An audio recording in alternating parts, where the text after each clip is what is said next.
Welcome back everyone to another tutorial for the Dynasty Warriors Origin game. In this video, I'm going to show you how you can customize your control settings for this game. So let's get started right away. First of all, open up Dynasty Warriors Origin on your device, and once you are taken into the main menu, you may continue playing from wherever you last left off. Now, if you try to look for the control settings from the main menu without starting your game, then you will not find such option. So the option is either to continue playing from wherever you last left off or begin a new game, at which point you will be able to press the start button to go into the pause menu. Now go into system at the top settings, and here you will see the controls option. If you go into controls, you can find the control scheme as well as the keyboard/mouse controls.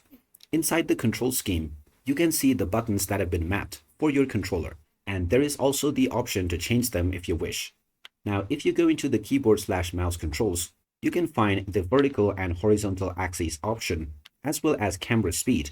And if you go into the action menu, you can now find all of the buttons that have been assigned to your game. As you can see, you may assign up to 2 different buttons for the same task. So if you wish to assign a secondary button for any task, such as your movement key for example, then you can click on the blank space.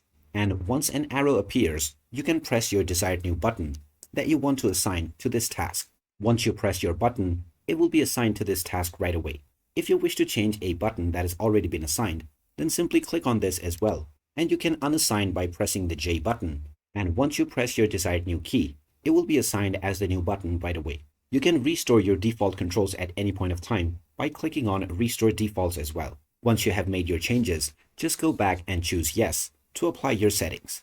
And now you can go back into your game to continue playing with your chosen control settings. So there you have it. That is how easy it is to customize your control settings on the Dynasty Warriors Origin game. If you find this video helpful, don't forget to hit that like button and subscribe to our channel for more helpful tips and tutorials. Thanks for watching, and I will see you again in the next one.